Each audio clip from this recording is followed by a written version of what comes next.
March 1ರಂದು ರಾಮೇಶ್ವರಂನಲ್ಲಿ ನಡೆದಂತಹ ಸ್ಫೋಟ ಪ್ರಕರಣಕ್ಕೆ ಸಂಬಂಧಪಟ್ಟ ಹಾಗೆ 42 ದಿನಗಳ ಕಾಲ ಏನೇನಾಯಿತು, ಬೆಂಗಳೂರಿನಿಂದ ಬಂಗಾಳದವರೆಗೂ ಯಾವ ರೀತಿಯಾಗಿ ಲಿಂಕ್ ಆಯಿತು, ದೀದಿ ರಾಜ್ಯದ ಸುತ್ತ ಈಗಾಗಲೇ ಉಗ್ರ ಗುದ್ದಾಟ ನಡೀತಾ ಇದೆ. ಕಾರಣ ಈಗಾಗಲೇ ಅರೆಸ್ಟ್ ಆಗಿರೋದು ಪಶ್ಚಿಮ ಬಂಗಾಳದಲ್ಲಿ. ಆದರೆ ಪಶ್ಚಿಮ ಬಂಗಾಳದಲ್ಲಿ ಆದ ಆಗಿನಿಂದ ಇದು ಉಗ್ರರ ಸ್ವರ್ಗ ಆಗ್ತಾ ಇದೆ ಅನ್ನೋದನ್ನ ಬಿಜೆಪಿ ಹೇಳುತ್ತೆ. ಜೊತೆಗೆ ಕರ್ನಾಟಕದ ವಿಚಾರದಲ್ಲೂ ಕೂಡ ಇದನ್ನೇ ಹೇಳುವ ಪ್ರಯತ್ನಗಳಾಗುತ್ತೆ. ಬಂಗಾಳವನ್ನ ಉಗ್ರರ ಸ್ವರ್ಗ ಅಂತ ಹಾಗಾದ್ರೆ ಬಿಜೆಪಿ ಯಾಕೆ ಹೇಳ್ತು? ಈಗಾಗಲೇ ಈ ವಿಚಾರಕ್ಕೆ ಸಂಬಂಧಪಟ್ಟಂತೆ ಮಮತಾ ಬ್ಯಾನರ್ಜಿ ಒಂದು ಉತ್ತರವನ್ನ ಕೊಟ್ಟಿದ್ದಾರೆ. ಗುಜರಾತ್, ಉತ್ತರ ಪ್ರದೇಶವನ್ನ ಎಳೆ ತಂದಿದ್ರು ಮಮತಾ ಬ್ಯಾನರ್ಜಿ ಅವರು. ಅಲ್ಲಿ ಸೇಫ್ ಇದೆಯಾ ಹಾಗಾದ್ರೆ ಅನ್ನೋ ಪ್ರಶ್ನೆಯನ್ನ ಕೇಳಿದ್ದಾರೆ. ಎಲೆಕ್ಷನ್ ಹೊತ್ತಲ್ಲೇ ಬ್ರದರ್ ಅಮಾಯಕರ ಜಟಾಪಟಿ ನಡೀತಾ ಇದೆ. ಲೋಕ ಚುನಾವಣೆಗೂ ಕೂಡ ಇದು ಅಸ್ತ್ರ ಆಯ್ತಾ ಹಾಗಾದ್ರೆ? ಇದೇ ಇವತ್ತಿನ ಅಖಾಡ ಬ್ಲಾಸ್ಟ್ ಪಾಲಿಟಿಕ್ಸ್.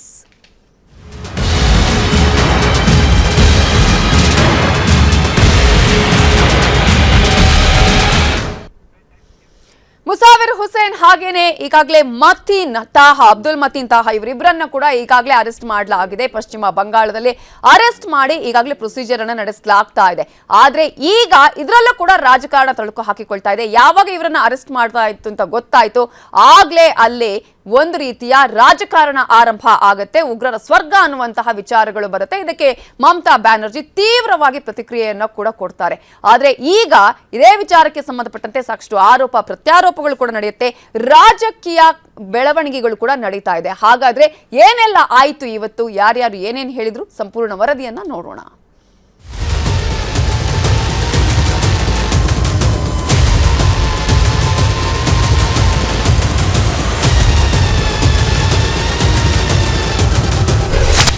ಅಂದು ಮಾರ್ಚ್ 1 ಇಡೀ ಬೆಂಗಳೂರು ಬೆಚ್ಚಿ ಬಿದ್ದಿತ್ತು. ರಾಮೇಶ್ವರಂ ಕೆಫೆಯಲ್ಲಿ ಆಗಿದ್ದ ಸ್ಫೋಟಗಳು ಪೊಲೀಸರಿಗೆ ಸವಾಲಾಗಿತ್ತು. ಕರ್ನಾಟಕ ಪೊಲೀಸ್, ಸಿಸಿಬಿ ಬಳಿಕ ಎನ್ಐಎ ತನಿಖೆಗೆ ಇಳಿದಿತ್ತು. ಬೆಂಗಳೂರಿನಿಂದ ಬಂಗಾಳದವರೆಗೂ ಬೆಳೆದು ನಿಂತಿತ್ತು ಶಂಕಿತ ಉಗ್ರರ ಜಾಡು. ಶಿವಮೊಗ್ಗ, ಮಂಗಳೂರು, ಆಂಧ್ರ, ತೆಲಂಗಾಣ, ಕೇರಳ, ತಮಿಳುನಾಡಿನ 17 ಕಡೆಗಳಲ್ಲಿ ಶೋಧ ಮಾಡಿದ್ರೂ ಸಿಕ್ಕಿರಲಿಲ್ಲ ಶಂಕಿತ ಉಗ್ರರು. ಇದೀಗ ಪಶ್ಚಿಮ ಬಂಗಾಳದ ಪೂರ್ವ ಮಿಡ್ನಾಪುರ ಜಿಲ್ಲೆಯ ದಿಘಾ ಎಂಬಲ್ಲಿ 2 ಶಂಕಿತ ಉಗ್ರರನ್ನ ಎನ್ಐಎ ಬಂಧಿಸಿದೆ. ಶಂಕಿತ ಉಗ್ರರಾದ ಅಬ್ದುಲ್ ಮತೀನ್ ತಾಹಾ ಹಾಗೂ ಮುಸಾವಿರ್ ಹುಸೇನ್ ಶಾಜೀಬ್ ನಕಲಿ ದಾಖಲೆಗಳನ್ನು ನೀಡಿ ವಾಸ್ತವ್ಯ ಹೂಡಿದ್ರು. ಉಗ್ರರ ವಾಸ್ತವ್ಯ ಪತ್ತೆ ಹಚ್ಚಿದ ಎನ್ಐಎ ಅಧಿಕಾರಿಗಳು 2ರನ್ನು ಅರೆಸ್ಟ್ ಮಾಡಿದ್ದಾರೆ.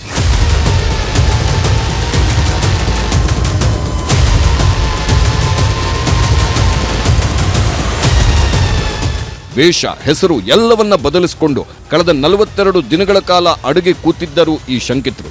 ಶಂಕಿತ ಉಗ್ರರಿಗೆ ಕ್ರಿಪ್ಟೋ ಕರೆನ್ಸಿ ಮೂಲಕ ಹಣ ರವಾನೆ ಆಗಿರೋ ಬಗ್ಗೆ ಮಾಹಿತಿ ಸಿಕ್ಕಿದೆ.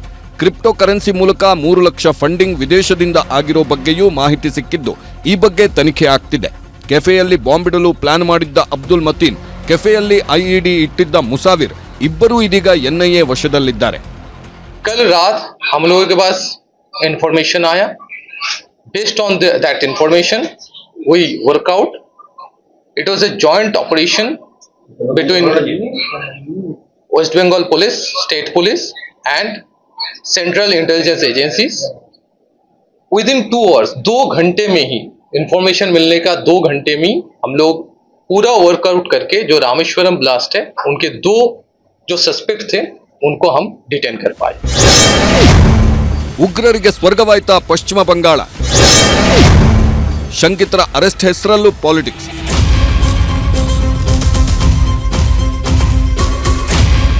ಬ್ಲಾಸ್ಟ್ನ ಶಂಕಿತರ ಬಂಧನದ ಬೆನ್ನಲ್ಲೇ ರಾಜಕಾರಣ ಶುರುವಾಯಿತು. ಬಿಜೆಪಿ ನಾಯಕ ಅಮಿತ್ ಮಾಳವಿಯಾ ಎಕ್ಸ್ನಲ್ಲಿ ಪೋಸ್ಟ್ ಹಾಕಿದ್ರು. ರಾಮೇಶ್ವರಂ ಕೆಫೆ ಸ್ಫೋಟದ 2 ಪ್ರಮುಖ ಶಂಕಿತ ಆರೋಪಿಗಳಾದ ಬಾಂಬರ್ ಮುಸಾವಿರ್ ಹುಸೇನ್ ಶಾಜೀಬ್ ಮತ್ತು ಸಹಚರ ಅಬ್ದುಲ್ ಮತೀನ್ ಅಹಮದ್ ತಾಹಾನನ್ನ ಕೋಲ್ಕತ್ತಾದಿಂದ ಎನ್ಐಎ ಬಂಧಿಸಿದೆ. 2 ಕರ್ನಾಟಕದ ಶಿವಮೊಗ್ಗದ ಐಸಿಸ್ ಸೆಲ್ಗೆ ಸೇರಿದವರು. ಪಶ್ಚಿಮ ಬಂಗಾಳ ದುರದೃಷ್ಟವಶಾತ್ ಮಮತಾ ಬ್ಯಾನರ್ಜಿ ಅಡಿಯಲ್ಲಿ ಭಯೋತ್ಪಾದಕರಿಗೆ ಸುರಕ್ಷಿತವಾಗಿದೆ ಎಂಬ ಪೋಸ್ಟ್ ಇದೀಗ ಲೋಕಸಭೆ ಅಖಾಡದಲ್ಲೂ ಚರ್ಚೆ ಆಗ್ತಿದೆ. ಪಶ್ಚಿಮ ಬಂಗಾಳ ರಾಜ್ಯಪಾಲರು ಕೂಡ ಮಮತಾ ಸರ್ಕಾರಕ್ಕೆ ಬಿಸಿ ಮುಟ್ಟಿಸಿದ್ರು. You see, the very fact that the hands of law have started moving, the culprits have been caught, that is something which will be encouraging to those who believe in democracy. India is a great country. Bengal is a famous part of that. Whether the criminal tries to hide anywhere in India, he will be arrested. That is a lesson which you have learned from this. ಇದರ ಜೊತೆಗೆ ಆರೋಪ ಪ್ರತ್ಯಾರೋಪಗಳು ನಡೆಯುತ್ತಿವೆ. ಉಗ್ರರಿಗೆ ಸ್ವರ್ಗವಾದ ಪಶ್ಚಿಮ ಬಂಗಾಳ ಎಂದು BJP ಟೀಕಿಸಿದ್ರೆ, ಬಂಗಾಳದಲ್ಲಿ BJP ನಾಯಕರಿಂದಲೇ ಅಕ್ರಮ ಚಟುವಟಿಕೆಗಳು ನಡೆಯುತ್ತಿವೆ ಎಂಬುದು ಟಿಎಂಸಿ ವಾದ. ಮಮತಾ ಬಂಗಾಳವೇ ಉಗ್ರರಿಗೆ ಸ್ವರ್ಗದ ಜಾಗ ಎಂದು ಬಿಜೆಪಿ ಹೇಳಿದ್ರೆ ಬಂಗಾಳ ಸೇಫ್ ಅಲ್ಲ ಅಂತ ಹೇಗೆ ಹೇಳ್ತೀರಿ ಅನ್ನೋದು ಮಮತಾ ಪ್ರಶ್ನೆ. ಬಾಂಬರ್ಗಳು ಕೋಲ್ಕತ್ತಾ ಮೂಲದವರು ಎಂಬ ಟೀಕೆಗೆ ಬಿಜೆಪಿಯಿಂದ ಸುಳ್ಳು ಆರೋಪ ಆಪಾದನೆ ಎಂಬುದು ಟಿಎಂಸಿ ತಿರುಗೇಟು. ಮತೀನ್ ಮುಸಾವಿರ್ಗೆ ಐಸಿಸ್ ಲಿಂಕ್ ಸಾಧ್ಯತೆ ಎಂದು ಬಿಜೆಪಿ ಹೇಳಿದ್ರೆ ಬಾಂಬರ್ ಪತ್ತೆಗೆ ಸಹಾಯ ಮಾಡಿದ್ದೇ ಬಂಗಾಳ ಪೊಲೀಸ್ ಅನ್ನೋದು ಟಿಎಂಸಿ ವಾದ. ಹಾಗೆ ಎನ್ಐಎ ದಾಳಿ ಬಂಧನದಿಂದ ಬಂಗಾಳ ನಿಜಸ್ಥಿತಿ ಬಟಾಬಯಲಾಗಿದೆ ಎಂದು ಬಿಜೆಪಿ ಹೇಳಿದ್ರೆ ಗುಜರಾತ್, ಉತ್ತರ ಪ್ರದೇಶ, ದೆಹಲಿ, ಬಿಹಾರ್ সুরক্ষিতವೇ ಎಂಬುದು মমতা ಪ್ರಶ್ನೆ. বেশি ফোড়ং কাটে, ফোড়ংবাজ বলেছে ব্যাঙ্গালোরে একটা বোমা পড়েছিল, লখনৌও কর্ণাটকের, আমাদের এখানকার নয়। 2 ঘন্টায় বাংলায় লুকিয়েছিল, 2 ঘন্টার মধ্যে আমরা ধরে দিয়েছি আমাদের পুলিশ। আর সেখানে বলছে বাংলা সেফ নয়, তোর দিল্লি সেফ, তোর উত্তরপ্রদেশ সেফ, তোর রাজস্থান সেফ, তোর গুজরাট সেফ, তোর বিহার সেফ। বাংলার মানুষ শান্তিতে থাকে, বিজেপি সহ্য হয় না। অত্যাচারী দল সব অত্যাচারের সীমানা ছাড়িয়ে গেছে। জিজ্ঞেস করুন কি কাজ করেছেন কুচবিহারের জন্য। ರಾಜ್ಯ ರಾಜಕೀಯದಲ್ಲೂ ಶಂಕಿತರ ಬಂಧನದ ಪಾಲಿಟಿಕ್ಸ್. ಕಾಂಗ್ರೆಸ್ ನಾಯಕರನ್ನು ಕಿಚಾಯಿಸಿದ ಕೇಸರಿ ಟೀಮ್. ಬೆಂಗಳೂರು ಕೆಫೆ ಸ್ಫೋಟದ ಶಂಕಿತರು ಬಂಗಾಳದಲ್ಲಿ ಸಿಕ್ಕಿಬಿದ್ದಿರೋದ್ರ ಹಿಂದೆ ಕರ್ನಾಟಕದಲ್ಲೂ ರಾಜಕೀಯ ಜೋರಾಗಿದೆ. ರಾಮೇಶ್ವರ ಬ್ಲಾಸ್ಟ್ ಆದ್ಮೇಲೆ ಪರಮೇಶ್ವರ್ ಅಂತೂ ಇದೊಂದು ಸಾಮಾನ್ಯ ಕಾರ್ಯ ಅಂತ ಹೇಳಿದ್ರು. ಡಿ ಕೆ ಶಿವಕುಮಾರ್ ಅವರು ಒಂದು ಹೆಜ್ಜೆ ಮುಂದೆ ಹೋಗಿ ರಾಮೇಶ್ವರ್ ಕೆಫೆಗೆ ಇನ್ನೊಂದು ಹೋಟ್ಲು ಕಾಂಪಿಟೇಷನ್ ಅಂತ ಅಂದ್ರೆ ಮುಚ್ಚಾಕುವಂತ ಪ್ರಯತ್ನ. ಯಾವ ರೀತಿ ಮಂಗಳೂರಲ್ಲಿ ಕುಕ್ಕರ್ ಬ್ಲಾಸ್ಟ್ ಆದಂತ ಭಯೋತ್ಪಾದಕ ಡಿ ಕೆ ಶಿವಕುಮಾರ್ ಓಟ್ಗೋಸ್ಕರ ನಮ್ಮನ್ನ ಬ್ರದರ್ ಅಂದ್ರು ಇವತ್ತು ಬಾಂಬ್ ಬ್ಲಾಸ್ಟ್ ಮಾಡಿದವರು ಇವತ್ತು ಸಿಕ್ಕಿರುವಂತದ್ದು ಇಡೀ ದೇಶದಲ್ಲಿ ಎಲ್ಲ ಕಡೆ ಭಯೋತ್ಪಾದನಾ ಚಟುವಟಿಕೆ ಮಾಡುವಂತ ಮಾಸ್ಟರ್ ಮೈಂಡ್. ಇವತ್ತು ಉತ್ತರ ಕೊಡ್ಬೇಕು ಕಾಂಗ್ರೆಸ್ ಅವರು, ಪರಮೇಶ್ವರ್ ಅವರು, ಡಿ ಕೆ ಶಿವಕುಮಾರ್ ಅವರು ಉತ್ತರ ಕೊಡಬೇಕು. ಇವ್ರನ್ನೆಲ್ಲ ಬ್ರದರ್ಸು, ನಮ್ಮ ವ್ಯವಹಾರಿಕವಾದಂತ ಒಂದು ವಿರೋಧ ಅಂತ ಹೇಳಿದ್ರಲ್ಲ, ಇವಾಗ ಏನ್ ಹೇಳ್ತೀರಪ್ಪ ಕಾಂಗ್ರೆಸ್ ಅವರೇ? ಅವ್ರ ಡ್ಯೂಟಿ ಅವ್ರು ಮಾಡ್ತಾ ಇದ್ದಾರೆ. ನಾವು ಸಂಪೂರ್ಣವಾದಂಥ ಜವಾಬ್ದಾರಿ ಕೊಟ್ಟಿದ್ದೀವಿ. ಯಾರು ತಪ್ಪಿಸಿದ್ದಾರೆ ಅವ್ರನ್ನ ಈಚೆಗೆ ತಗೊಂಡು ಬರಲಿ. ಮಧ್ಯ ಯಾರನ್ನೋ ಕೆಲವ್ರನ್ನ ತೆಗೆದುಕೊಂಡು ಬಂದಿದ್ರು, ಬಿಟ್ಟರು, ಎನ್ಕ್ವೈರಿ ಮಾಡಿದ್ರು ಅಂತ ಹೇಳ್ತಾ ಇದ್ದಾರೆ. ಯಾಕೆಂದ್ರೆ ಅವರೇ ಅಧಿಕೃತವಾಗಿ ಅದ್ರ ಬಗ್ಗೆ ಮಾತಾಡಲಿ. ನಾವು ಮಾತಾಡೋಕ್ಕಿಂತ ಮುಂಚಿತವಾಗಿ ಅವರೇ ಮಾತಾಡೋದು ಒಳ್ಳೆಯದು. ಬಹಳ ಗಂಭೀರ ಪ್ರಕರಣದಲ್ಲಿ ಭಾಗಿಯಾಗಿರುವಂತವ್ರನ್ನ ಕಾಂಗ್ರೆಸ್ ಮತ್ತೆ ಅಪರಾಧಿಗಳನ್ನ ಕಾಂಗ್ರೆಸ್ ಓಲೈಕೆ ಮಾಡ್ಕೊಳ್ಳುವಂಥದ್ದು ಮತ್ತೆ ಶಂಕಿತ ಉಗ್ರರನ್ನ ಅವರು ನಿರಪರಾಧಿಗಳು ಅನ್ನತಕ್ಕಂಥ ಹೇಳುವಂಥದ್ದು ಹೇಳಿಕೆ ಕೊಡ್ತಕ್ಕಂಥದ್ದು ಡಿ ಕೆ ಶಿವಕುಮಾರ್ ಅವರು ಚಾಳಿ. ವಿಶೇಷವಾಗಿ ಡಿ ಕೆ ಶಿವಕುಮಾರ್ ಅವರು ಕೊಟ್ಟಿರ್ತಕ್ಕಂಥ ಹೇಳಿಕೆಗಳ ಬಗ್ಗೆ ಅವರು ಸ್ಪಷ್ಟೀಕರಣವನ್ನು ಕೊಡಬೇಕು. ರೆಸ್ಪಾನ್ಸಿಬಲ್ ಹೋಮ್ ಮಿನಿಸ್ಟರ್ ಪರಮೇಶ್ವರರು ಇವತ್ತು ಏನು ಬಂಧನ ಆಗಿದೆ, ಇವರು ಇಲ್ಲಿ ಪ್ರಕರಣದಲ್ಲಿ ಭಾಗಿಯಾಗಿರ್ತಕ್ಕಂಥವ್ರು ವೆಸ್ಟ್ ಬೆಂಗಾಲ್ ಅಲ್ಲಿ ಅರೆಸ್ಟ್ ಮಾಡಿರೋದ್ರ ಬಗ್ಗೆ ಡಿ ಕೆ ಶಿವಕುಮಾರ್ ಅವರು ಮತ್ತು ಪರಮೇಶ್ವರ್ ಅವರು ಕ್ಷಮೆಯನ್ನ ಕೋರ್ಬೇಕಾಗ್ತದೆ. ರಾಜ್ಯದ ಜನತೆ ಕ್ಷಮೆಯನ್ನ ಕೋರ್ಬೇಕಾಗ್ತದೆ. ಅಧಿಕಾರದಲ್ಲಿ ಇವರು ಉಳಿಲಿಕ್ಕೆ ಯಾವುದೇ ರೀತಿ ನೈತಿಕತೆ ಇಲ್ಲ. ಇವರು ಟ್ರ್ಯಾಕ್ ಮಾಡಿ ಅವ್ರನ್ನ ಫಾಲೋ ಅಪ್ ಮಾಡುವಾಗ ನಿನ್ನೆ ರಾತ್ರಿ ಎನ್ಐಎನವರು ಅವರನ್ನ ಅರೆಸ್ಟ್ ಮಾಡಿದ್ದಾರೆ. ವೆಸ್ಟ್ ಬೆಂಗಾಲ್ನಲ್ಲಿ ದಿಘಾ ಅಂತಕ್ಕಂಥ ಊರಿನಲ್ಲಿ ಹೋಟೆಲ್ ಒಂದರಲ್ಲಿ ಇದ್ರು ಅಂತ ಹೇಳಿ ಅವ್ರನ್ನ ಅರೆಸ್ಟ್ ಮಾಡಿದ್ದಾರೆ. ಅವರನ್ನ ಈಗ ಬೆಂಗಳೂರಿಗೆ ಕರ್ಕೊಂಡು ಬರ್ತಾರೆ. ಕರ್ಕೊಂಡು ಬಂದು ಪೊಲೀಸ್ಗೆ ಹ್ಯಾಂಡ್ ಓವರ್ ಮಾಡ್ತಾರೆ. ಫರ್ದರ್ ಇನ್ವೆಸ್ಟಿಗೇಷನ್ ಆಗುತ್ತೆ. ಕೆಫೆ ಬ್ಲಾಸ್ಟ್ನ ಶಂಕಿತರ ಬಂಧನ ಇದೀಗ ಲೋಕಸಭೆ ಅಖಾಡದಲ್ಲೂ ರಾಜಕೀಯ ಬಿಸಿ ಏರಿಸಿದೆ. ಲೋಕಸಭೆ ಕ್ಯಾಂಪೇನ್ಗೂ ಇದೇ ಅಜೆಂಡಾ ಆಗ್ತಿದೆ. Bureau report, news 18. ಚುನಾವಣೆ ಅಂದ್ರೇನೆ ಇಶ್ಯೂ. ಎಲ್ಲಾ ಸಂದರ್ಭದಲ್ಲೂ ಕೂಡ ಇಶ್ಯೂ ಆಗೋದು ಕೆಲವು ಸಂದರ್ಭದಲ್ಲಿ ಚುನಾವಣೆಯ ಸಂದರ್ಭದಲ್ಲಿ ಆಗುತ್ತೆ. ಆದ್ರೆ ಈಗ ಚುನಾವಣೆಯ ಸಂದರ್ಭ, ಇಲ್ಲಿ ಯಾವುದೇ ವಿಚಾರ ಇಟ್ಟುಕೊಂಡ್ರು ಕೂಡ ಅದನ್ನ ಅಸ್ತ್ರವನ್ನಾಗಿ ಮಾಡ್ಕೊಳ್ಳೋದಕ್ಕೆ, ಇದನ್ನ ನಮಗೆ ಯಾವ ರೀತಿಯಾಗಿ ಲಾಭ ಆಗ್ಬಹುದು ಅಂತ ನೋಡ್ಕೊಳ್ಳೋದಕ್ಕೆ ಎಲ್ಲಾ ಪಕ್ಷಗಳು ಕೂಡ ತಯಾರಿ ಮಾಡ್ತಾ ಇದೆ. ಅದೇ ರೀತಿಯಾಗಿ ಈ ವಿಚಾರ ಕೂಡ ಈಗ ರಾಜಕಾರಣವನ್ನ ಪಡ್ಕೊಳ್ತಾ ಇರುವಂತದ್ದು, ಆ ಸ್ವರೂಪ ಪಡ್ಕೊಳ್ತಾ ಇರೋದನ್ನ ನೋಡ್ತಾ ಇದೀವಿ, ಅಸ್ತ್ರವನ್ನಾಗಿ ಮಾಡ್ಕೊಳ್ತಾ ಇರೋದು. ಇವೆಲ್ಲದರ ಬಗ್ಗೆ ಇವತ್ತು ಚರ್ಚೆಯನ್ನ ಮಾಡ್ತಾ ಹೋಗೋಣ. ಇದರ ಬಗ್ಗೆ ಮಾತನಾಡೋದಕ್ಕೆ ನನ್ನ ಜೊತೆಗೆ ಅತಿಥಿಗಳು ಜಾಯ್ನ್ ಆಗಿದ್ದಾರೆ. ಬಿಜೆಪಿ ವಕ್ತಾರರಾಗಿರುವಂತಹ ಎಚ್.ಎನ್. ಚಂದ್ರಶೇಖರ್ ಅವರು, ಕಾರ್ಯಕ್ರಮಕ್ಕೆ ಸ್ವಾಗತ ನಿಮಗೆ. ಅದೇ ರೀತಿಯಾಗಿ ನಮ್ಮ ಜೊತೆ ಕಾಂಗ್ರೆಸ್ ಎಂಎಲ್ಸಿ ಆಗಿರುವಂತಹ ನಾಗರಾಜ್ ಯಾದವ್ ಅವರಿದ್ದಾರೆ, ನಿಮಗೂ ಕಾರ್ಯಕ್ರಮಕ್ಕೆ ಸ್ವಾಗತ. ಜೆಡಿಎಸ್ ವಕ್ತಾರರಾಗಿರುವಂತಹ ವೀರಣ್ಣಗೌಡ ಇದ್ದಾರೆ, ನಿಮಗೂ ಕಾರ್ಯಕ್ರಮಕ್ಕೆ ಸ್ವಾಗತ. ಚುನಾವಣೆಯ ಸಂದರ್ಭದಲ್ಲಿ ನಾನು ಆಗ್ಲೇ ಹೇಳಿದಾಗೆ ಎಲ್ಲವೂ ಕೂಡ ಅಸ್ತ್ರನೇ. ಈ ವಿಚಾರ ನಮಗೆ ಲಾಭ ಆಗುತ್ತಾ ನೋಡೋಣ ಅನ್ನುವಂಥದ್ದು. ಆದ್ರೆ ಒಂದು ಸಾರ್ವಜನಿಕ ಸುರಕ್ಷತೆ ಅಥವಾ ಆಂತರಿಕ ಭದ್ರತೆ, ರಾಷ್ಟ್ರೀಯ ವಿಚಾರಗಳು ಅಂತ ಬಂದಾಗ ಇಂತಹ ಸಂದರ್ಭದಲ್ಲೂ ಕೂಡ ರಾಜಕಾರಣ ಇದರಲ್ಲಿ ಇದನ್ನ ಚುನಾವಣಾ ಅಸ್ತ್ರವನ್ನಾಗಿ ಮಾಡ್ಕೊಳ್ಳೋದು ಎಷ್ಟು ಸರಿ ಅಂತ ನೋಡಿ. ಇದು ರಾಜಕೀಯ ಅಸ್ತ್ರ ಅಲ್ಲ, ರಾಷ್ಟ್ರದ ಭವಿಷ್ಯದ ಪ್ರಶ್ನೆ, ರಾಷ್ಟ್ರದ ಸುರಕ್ಷತೆ ಪ್ರಶ್ನೆ. ಕಾಂಗ್ರೆಸ್ನ ಇತಿಹಾಸವೇ ಭಯೋತ್ಪಾದಕ ಚಟುವಟಿಕೆಗಳು ಇಂಬು ಕೊಡಂಗಿರ್ತಕ್ಕಂಥದ್ದು, ಹಿಸ್ಟ್ರಿಯಲ್ಲಿರ್ತಕ್ಕಂಥದ್ದು. ನಾನು ಹೇಳ್ತಿರೋದಲ್ಲ. 2012ರಲ್ಲಿ ಕೇರಳದ ಕಾಂಗ್ರೆಸ್ ಸರ್ಕಾರ ಹೈಕೋರ್ಟ್ಗೆ ಅಫಿಡವಿಟ್ ಹಾಕುತ್ತೆ PFI ಒಂದು ಉಗ್ರ ಸಂಘಟನೆ, ಅದನ್ನು ಬ್ಯಾನ್ ಮಾಡಬೇಕು ಅಂತೇಳಿ. 2014 ಮತ್ತೆ ಅಫಿಡವಿಟ್ ಹಾಕುತ್ತೆ, ಕೇರಳದ ಕಾಂಗ್ರೆಸ್ ಸರ್ಕಾರ ಅಫಿಡವಿಟ್ ಆಗಿದೆ PFI ಉಗ್ರ ಸಂಘಟನೆ ಅಂತೇಳಿ. ಆದರೆ ಅದೇ ಸಮಯದಲ್ಲಿರ್ತಕ್ಕಂಥ ಕರ್ನಾಟಕದ ಸಿದ್ದರಾಮಯ್ಯವರ ಕಾಂಗ್ರೆಸ್ ಸರ್ಕಾರ ಅದೇ PFI ಉಗ್ರರ 1400 ಜನ ರಿಲೀಸ್ ಮಾಡುತ್ತೆ. ಅಲ್ಲಿಂದಲೇ ತಾನೇ ಹಿಂದೂಗಳ ಹತ್ಯೆಗಳು ಸ್ಟಾರ್ಟ್ ಆಗಿದ್ದು. ಅದಾದ ಮೇಲೆ ನೋಡಿ 2004ರಿಂದ 2014ವರೆಗೆ UPA ಸರ್ಕಾರ 10 ವರ್ಷ ಆಯಿತು. 10 ವರ್ಷದಲ್ಲಿ ಭಯೋತ್ಪಾದಕ ದಾಳಿಗಳನ್ನ ಹೇಳ್ತಿರೋದು 9379. 10 ವರ್ಷಕ್ಕೆ 10,000. ಅದರಲ್ಲಿ ಜನ ಸತ್ತಿರೋದು, ಸಾರ್ವಜನಿಕ ಸತ್ತಿರೋದು 2081, ಯೋಧರು ತೀರ್ಕೊಂಡಿದ್ದು 1059. ಯಾಕೆ ಅಂತ ಹೇಳಿದ್ರೆ ಯಾವುದೇ ಭಯೋತ್ಪಾದಕ ಚಟುವಟಿಕೆಗೆ ಆದಾಗ ಅವರ ಬಗ್ಗೆ ಅವ್ರಿಗೆ ಇರ್ತಕ್ಕಂಥ soft corner. Pathankot bomb blast ಆಗುತ್ತೆ 2010ರಲ್ಲಿ, ಆ ಶಾಹಿದ್ ಲತೀಫ್ನ ರಿಲೀಸ್ ಮಾಡ್ತಾರೆ ಕಾಂಗ್ರೆಸ್ ಅವರು. ಯಾವತ್ತು ಭಯೋತ್ಪಾದಕರ ಪರವಾಗಿ ನಿಂತಿರ್ತಿದ್ದು ನೋಡಿ. ಮುಂಬೈ ದಾಳಿ ಆದಾಗ 166 ಜನ ಸಾಯ್ತಾರೆ, ಒಂದೇ ಒಂದು ಆಕ್ಷನ್ ತಗೊಳ್ಳೋದಿಲ್ಲ ಇವರು. ಕರ್ನಾಟಕದಲ್ಲಿ ಏನಾಯ್ತು ಫಸ್ಟ್ ರಿಯಾಕ್ಷನ್ ನಾಗರಾಜ್ ಕರ್ನಾಟಕದಲ್ಲಿ ಪಾದ್ರಾಯನ್ಪುರ ಆದಾಗ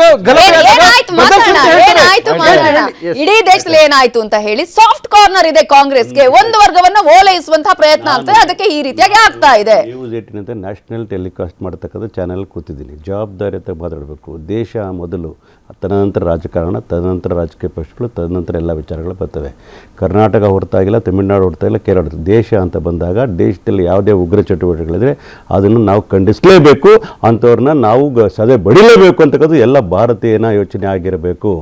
ಸಂಕುಚಿತ ರಾಜಕಾರಣ ಮಾಡ್ತಕ್ಕಂಥದ್ದು, ಅದರಲ್ಲಿ ಬೆಳೆಕಾಳು ಬೇಯಿಸ್ಕೊಳ್ತಕ್ಕಂಥದ್ದು ಸರಿ ಇಲ್ಲ. ಅದು ಚುನಾವಣೆ ಸಂದರ್ಭದಲ್ಲಿ ಮಾಡ್ತಾ ಇರ್ತಕ್ಕಂಥದ್ದು it's not at all good at all.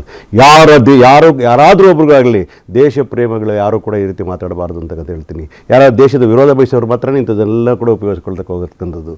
ನಾನು ಹೇಳ್ತಾ ಇದ್ದೀನಿ ಕೇಳಿ, ಇಂಥವ್ರು ಅವನ ಹೆಸರುಗಳು ಯಾವುದು, ಹುಸೇನ್ ಅಂತಕ್ಕಂಥದ್ದು, ಮತೀನ್ ಅಂತಕ್ಕಂಥ ಯಾವನ ಇರಲಿ, ಅವ್ರನ್ನ ಗುಂಡಿಟ್ಕೊಂಡ್ರು ಕೂಡ ನಂದು ಆಕ್ಷೇಪ ಇರೋದಿಲ್ಲ.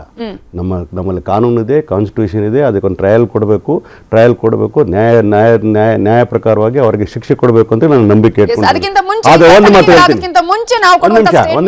ಈಗ ಇಲ್ಲಿ ಬರ್ತಾ ಇದೀನಿ ನೋಡಿ. ನಾನು ಇವತ್ತಿನ ದಿವಸ ಯಾರು ಅರೆಸ್ಟ್ ಮಾಡಿದ್ದಾರೋ ಅವರು ಕರ್ನಾಟಕದಲ್ಲಿ ಹೋಗ ರಾಮೇಶ್ವರ್ ಕೆಫೆಯಲ್ಲಿ ಬಾಂಬ್ ಬಿಟ್ಟು, ತದನಂತರ ಗುಲ್ಬರ್ಗ ಹೋಗಿ, ತದನಂತರ ಆಂಧ್ರಕ್ಕೆ ಹೋಗಿ, ತದನಂತರ ವೆಸ್ಟ್ ಬೆಂಗಾಲ್ಗೆ, ಅವ್ರು ಎಲ್ಲನ ಇರಲಿ, ದೇಶದ ಈ ನೆಲದಲ್ಲಿ ಅವರು ಭಯೋತ್ಪಾದಕ ಚಟುವಟಿಕೆಗಳು ಮಾಡಿದರೆ ಅದನ್ನು ಸದೆಬಡಿತ ಕೆಲಸ ಮಾಡಿದ್ದಾರೆ. ಅದನ್ನು ಮಾಡಿರ್ತಕ್ಕಂಥ NIA ಅವರಿರ್ಬೋದು, ಕೇಂದ್ರ ಸರ್ಕಾರದ ಅಧಿಕಾರಿಗಳಿರ್ಬೋದು, ಕರ್ನಾಟಕ ರಾಜ್ಯದಲ್ಲಿ ಅಧಿಕಾರಿಗಳ ಸಹಕಾರ ಇರ್ಬೋದು, ಅಲ್ಲಿ ವೆಸ್ಟ್ ಬೆಂಗಾಲ್ ಇರ್ತಕ್ಕಂಥ ಆಫೀಸರ್ಸ್ ಕೊಟ್ಟರೆ ಸಹಕಾರ ಇರ್ಬೋದು, ಎಲ್ಲರಿಗೂ ಕೂಡ ಅಭಿನಂದನೆ ಸಲ್ಲಿಸಿದ ಕೆಲಸವನ್ನು ಮಾಡ್ತೇನೆ. ಯಾಕಂದರೆ ಸಂಕುಚಿತ ರಾಜಕಾರಣ ಮಾಡ್ತಕ್ಕಂಥದ್ದು, ಅದನ್ನು ಉಪಯೋಗಿಸಿಕೊಂಡು ಓಟ್ಗಳಿಗೆ ಪೋಲರೈಸೇಷನ್ ಪಾಲಿಟಿಕ್ಸ್ ಮಾಡ್ಕೊಳ್ಳೋಕೆ ಹೋಗ್ತಕ್ಕಂಥದ್ದು ದೇಶದ್ರೋಹದ ಕೆಲಸ ಆಗ್ತದೆ. ಹಾಗಾಗಿ ದೇಶದ್ರೋಹದ ಕೆಲಸನ ಈ ಪ್ಯಾನೆಲ್ ಮಾಡಬಾರ್ದು ಅಂತ ಮನವಿಯನ್ನು ಮಾಡ್ತೀನಿ. ಮೊದಲನೇದಾಗಿ ಕೇಂದ್ರ ಗುಪ್ತಚರ ಇಲಾಖೆ ಇರ್ಬೋದು, NIA ಇರ್ಬೋದು, ಇಬ್ಬರು ಕೂಡ ಇವತ್ತು ಏನು ಶಂಕಿತರನ್ನ ಅರೆಸ್ಟ್ ಮಾಡಿದ್ದಾರೆ, ಪೊಲೀಸರು ಇದ್ದಾರೆ, ಅಭಿನಂದನೆ ಸಲ್ಲಿಸೋದಕ್ಕೆ ಇಷ್ಟಪಡ್ತೀನಿ. ನೋಡಿ, 42 ದಿನ ಆಗಿತ್ತು ಬಾಂಬ್ ಬ್ಲಾಸ್ಟ್ ಆಗಿ. 42 ದಿನ ಆದ ನಂತರ ಅಂದ್ರೆ ಸಾಕ್ಷಿ ಸಿಕ್ಕಿದ್ದು ಹೇಗೆ ಅಂದ್ರೆ, ನಮಗೆ CCTVನಲ್ಲಿ ಏನು ಶಂಕಿತ ಆರೋಪಿ ಧರಿಸಿದಂತ ಕ್ಯಾಪ್, ಅದು ಪ್ರೀಮಿಯಂ ಕ್ಯಾಪ್ ಆಗಿದ್ರಿಂದ ಹೆಜ್ಜೆಗೂ ಕೂಡ CCTVನ ಇದು ಮಾಡಿ ಹೇಗೆ ಚಲನವಲನಗಳು ಆಯಿತು ಅಂತ ಬಳ್ಳಾರಿಗೆ ಹೋಗಿ, ಬಳ್ಳಾರಿಯಿಂದ ಅವರು ಹೇಗೆ ಕಲ್ಕತ್ತಾದಿಂದ ಅವರು ಬಾಂಗ್ಲಾದೇಶಕ್ಕೆ ಕೂಡ ಹೋಗೋದಕ್ಕೆ ಪ್ಲಾನ್ ಮಾಡಿದ್ದಾರೆ, ಅಲ್ಲ ಅರೆಸ್ಟ್ ಮಾಡಿದ್ದಾರೆ. ಇದು ಹೇಗೆ ಅಂತ ನೋಡಿ, ಈ ಬ್ಲಾಸ್ಟ್ ಆಗಿದ ಸಂದರ್ಭದಲ್ಲಿ ನಮ್ಮ ಗೃಹ ಸಚಿವರು ಏನಂತ ಹೇಳಿದ್ರು, ಇದು ಸಾಮಾನ್ಯ ಕಾರ್ಯ ಅಂತ ಹೇಳಿದ್ರು. DCM ಅವರು ಏನಂತ ಹೇಳಿದ್ರು, ಇದು ಹೋಟೆಲ್ನವರ ಕಾಂಪಿಟೇಷನ್ ಇಂದ ಆಗಿರ್ಬೋದು ಅಂತ ಹೇಳಿದ್ರು, ಬಿಸ್ನೆಸ್ ರೈವಲರಿ ಅಂತ ಹೇಳಿದ್ರು. ಆಮೇಲೆ ಇದು ನೋಡಿ, ಈಗಾಗಲೇ 10 ದಿನದಿಂದ ಇದು ಕೂಡ ಮಂಗಳೂರಿನ ಕುಕ್ಕರ್ ಬಾಂಬ್ ಬ್ಲಾಸ್ಟ್ಗೂ ಸಾಮ್ಯತೆ ಇದೆ ಅಂತ ಬಂದಿತ್ತು. ಇದು ಕೂಡ ಅವನು ಕೂಡ ಇದರಲ್ಲಿ ಅಂದ್ರೆ ಏನು ಮಾಸ್ಟರ್ ಮೈಂಡ್ ಇದ್ದಾನೆ, ಇದೆಲ್ಲ ಕೂಡ ಆಗಿರುವಂಥದ್ದು. ಅಂದ್ರೆ ಹಿಂದೆ ಕೂಡ ಶಿವಮೊಗ್ಗದಲ್ಲಿ ನದಿ ತೀರದಲ್ಲಿ ಕೂಡ ಟ್ರಯಲ್ ಬ್ಲಾಸ್ಟ್ ಕೂಡ ಮಾಡಿದ್ರು, ಅದೆಲ್ಲ ಆಗಿತ್ತು. NIA ಕೂಡ ರೆಕಾರ್ಡ್ಸ್ ಇತ್ತು, ಇದೆಲ್ಲ ಇದೆ. ನೋಡಿ, ಕಾಂಗ್ರೆಸ್ ಸರ್ಕಾರ ಇಲ್ಲಿ ಕರ್ನಾಟಕದಲ್ಲಿ ಬಂದ ನಂತರ ನಮ್ಮ ಕರ್ನಾಟಕ ಯಾವ ರೀತಿ ಕನ್ವರ್ಟ್ ಆಗಿದೆ, ಒಂಥರ ಭಯೋತ್ಪಾದಕರ ನಾಡು ತರ ಆಗ್ತಾ ಇದೆ. ಬೆಂಗಳೂರು ಬ್ರಾಂಡ್ ಬೆಂಗಳೂರು ಅಂತ ಹೇಳ್ತಾ ಇದ್ರು, ಬಾಂಬ್ ಬೆಂಗಳೂರು ಮಾಡಿದ್ದಾರೆ, ಭಯೋತ್ಪಾದನಾ ಬೆಂಗಳೂರು ಮಾಡಿದ್ದಾರೆ, ನೀರಿಲ್ಲದ ಬೆಂಗಳೂರು ಮಾಡಿಟ್ಟಿದ್ದಾರೆ. ಕನ್ನಡಿಗರ ನೆಚ್ಚಿನ ನ್ಯೂಸ್ 18 ಕನ್ನಡ ಈಗ ವಾಟ್ಸ್ಆಪ್ ನಲ್ಲೂ ಲಭ್ಯ. ಕರ್ನಾಟಕ, ದೇಶ ವಿದೇಶಗಳ 360 ಡಿಗ್ರಿ ಸುದ್ದಿಯ ವಿವರಗಳನ್ನ ನಿಮ್ಮ ಕೈ ಬೆರಳುಗಳಲ್ಲೇ ಪಡಿಲಿಕ್ಕೆ ಈ QR ಕೋಡ್ ಅನ್ನ ಸ್ಕ್ಯಾನ್ ಮಾಡಿ, ನಮ್ಮ ಚಾನಲ್ ಫಾಲೋ ಮಾಡಿ, ನೋಟಿಫಿಕೇಶನ್ ಆನ್ ಮಾಡಿ.